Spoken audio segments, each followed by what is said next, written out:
It seems that Kyle Whittingham is set to be named as the new head football coach at the University of Michigan.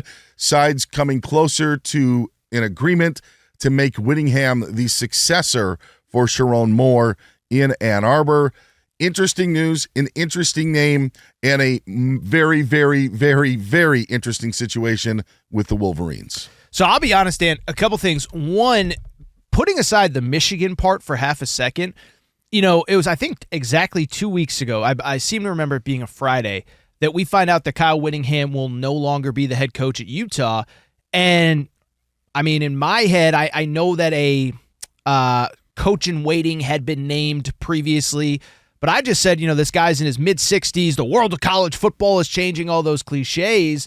And I said, man, it's a bummer to see him go. This guy has, I think he's been the face of when you think the University of Utah, you think of Kyle Whittingham. And I think if you started to listen to the press conference and the statements, you realize pretty quickly that he didn't necessarily want to leave Utah, certainly under the circumstances that he did. So I got a lot of takes on how it fits in at Michigan, but I don't think it's often that the greatest coach in the history of your school, pretty much at the peak of, they won 10 games this year, Dan. They went 10-2. Their only losses were to Texas Tech and to BYU. They were clearly still operating at a high level. They kind of tried to force him into retirement. He's like, no, I'm not really sure I'm ready to retire. And now he certainly upgraded his job, and I know we're going to discuss this over the next few minutes. Michigan, I think, upgraded at the head coach. I think it's the best case scenario for Michigan. Agreed, 100%. Because there were dream scenarios that just never were going to happen. Kalen DeBoer. Kalen DeBoer. You can go down the list. Let's go down the list. Kalen DeBoer was not going to take that job. It was just not going to happen. Once Alabama made the bracket, I think that was locked in. Still, even if they didn't, I don't know if he would go to Michigan. Kenny Dillingham was another name at Arizona State. And Dillingham always pointed to being close to his family and being next door to his sister, and that would be the reason why he would stay. Well, he got a new contract from Arizona State. But honestly, if you're Kenny Dillingham and you're probably going to be a top-tier head coach in college football and be a candidate for some of the best jobs out there, is Michigan at this moment, not overall, but at this moment, one of the top 5 or 10 jobs in college football? The reason is no. The answer is no, and people will say it's a top 3 or top 5 job.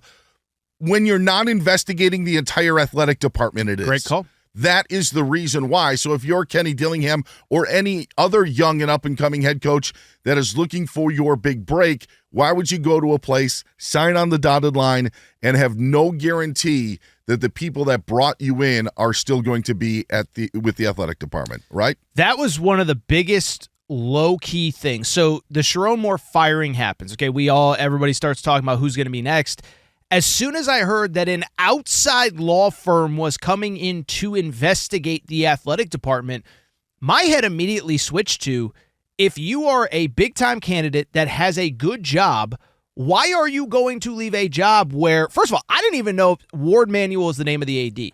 I didn't even know if he's going to be allowed to make this hire. I don't even know if he did make this hire. But I said, that guy, considering everything that has happened in the athletic department, it wouldn't stun me if he is not there in 6 weeks, in 6 months, and whatever.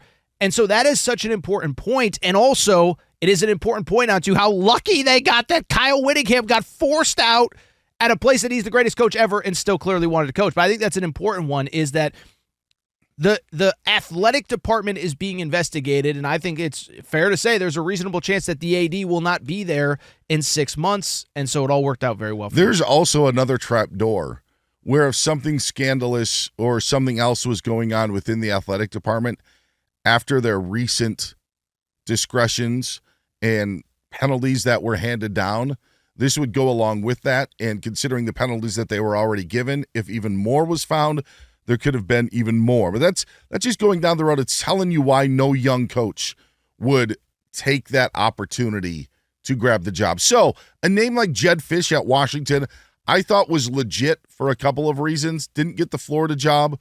I thought that he had spent time at Michigan. He's not Kenny Dillingham young, right? Yep. He's around my age, I think late 40s, around 50 at that time.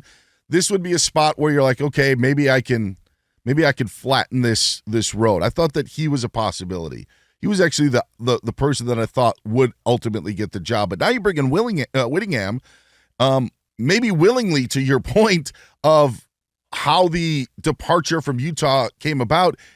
And the funny thing about that situation is, what did we hear was the alleged reasons, or the reasons that we were guessing why Kyle Whittingham didn't want to be a part of Utah anymore or was stepping aside? Because of the new private equity, because of the new money. And that Aaron, that's a world Kyle Whittingham doesn't want to deal with. Yep. Just doesn't want to deal with at all. So that's got to be the reason why he's stepping away. And now a couple of weeks later, he's at the Michigan job with probably access to a lot more, maybe not money like coming in that form, but a lot more resources. It makes a lot of sense for a lot of different reasons, but that wasn't the reason why he left Utah. No, I don't think it was. I think it was, from my understanding, is that basically, listen, when you name a coach in waiting, and we've seen this happen 20,000 times in college sports in the last decade, from John Shire and Coach K to Hubert Davis. I guess Hubert Davis was never technically coach in waiting, but it's happened a lot. But then the issue does become, like, at some point, guys got to step away, and sometimes they don't want to. So my understanding was that he kind of put this succession. You know what it almost reminds me of? Jim Boeheim, if you remember, put a coach in waiting in place, then just refused to leave. Yes. It was Mike Hopkins was the guy's name. He went to Washington. He wasn't any good. But my understanding is that's what happened here, was that it was more of they named the successor. The successor's a younger dude. He's the defensive coordinator. He's really good. He's had other opportunities. And basically, it just got to a point where Kyle Whittingham, for however many years, 2, 3, 4, whatever it is, has just kind of kept kicking the can down the road. And I think the school was, one, worried about losing the young guy, but two, kind of on a year-to-year basis. So I think that's why he left. Now, I'll say this, Dan, as far as the hire is concerned, I was thinking about this. The hire works out well. Besides, given all of the things that you said about the scandal and multiple scandals and the circumstances under which he's hired, I was thinking about this.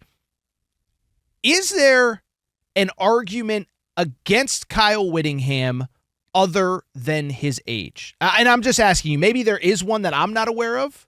Go ahead. I think the one thing that stands out to me, and I don't know the breakdown of how it goes with Utah, but staff-wise, how many are going to stay in Salt Lake? How many would leave for Ann Arbor?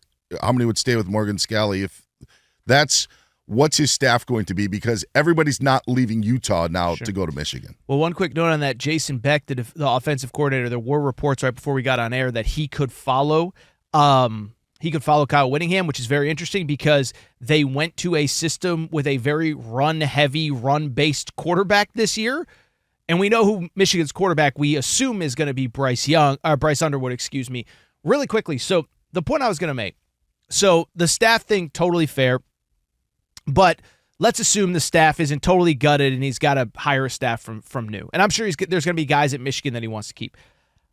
If the only argument is he's sort of old and he's a guy that I wish we could have for 20 years instead of like 5 to 7, that's how you know the hire is good. Like if the arguments against the hire were like, well, he's only had one good year, or he's never been a head coach, or he was successful at the first job but not the second one, those are legitimate things. Like Kenny Dillingham, we don't have to go candidate by candidate, right? The only real argument against Kyle Whittingham is he's 66 years old and like, oh, we might only have him for 4 years. And it's like, if that's the only argument, that means you made a pretty darn good hire, in my opinion. You needed somebody to navigate this. Bingo. And navigate it and maybe also win football games. And I don't think any coach was willing to put their neck out on the line, again, of this younger generation to do so. So you got the best of the older one, and someone that I don't think, to your point, is going to want to sit there and be there for 15 years. I think they still wanted to coach. They feel that they've got a lot left in the tank, and I'm sure Kyle Whittingham is now motivated, great call, considering what happened at Utah.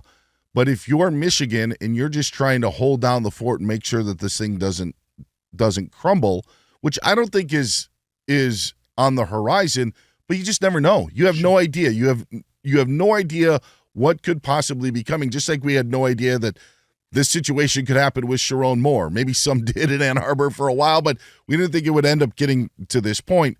You've got somebody to at least keep it steady. And if you can keep it steady in the rough waters, if that's the analogy here, to get you through to the other end, there's probably no better person to do it than Kyle Whittingham. And the bonus is winning football games and having chances to beat Ohio State and get into the college football playoff. Well, and here's a counterpoint to that, is that Michigan, while it wasn't pretty, they did go 9-3 this year with a coach that was very clearly distracted on things other than football, okay? So if you can go 9-3, go ahead. You're right. No, yeah. I think you're right. That's what I'm saying, is like he clearly had very clear interests, and I'm not sure the Michigan football program was one of them, and they still went 9-3. So it's like now you have an adult in the room that has won. Now I will say, this was a credit to our buddy Bernie Fratto. He's pointed this out. The schedule does get much tougher next year. I think it's Penn State, obviously Ohio State, Indiana is kind of on. So like the schedule does get tougher.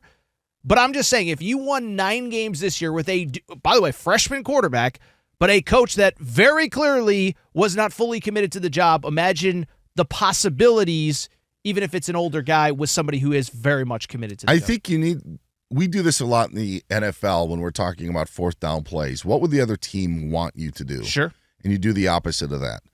I think if you were today to ask any reasonable Ohio State fan how they feel about the hire, a reasonable one, not the delusional one who thinks that they're going to win every game or thinks that that everybody in Ann Arbor should be put in jail. That's the delusional fan. Although in some cases they probably should be, as we've learned the last couple of weeks. But anyway, neither here nor there. Maybe.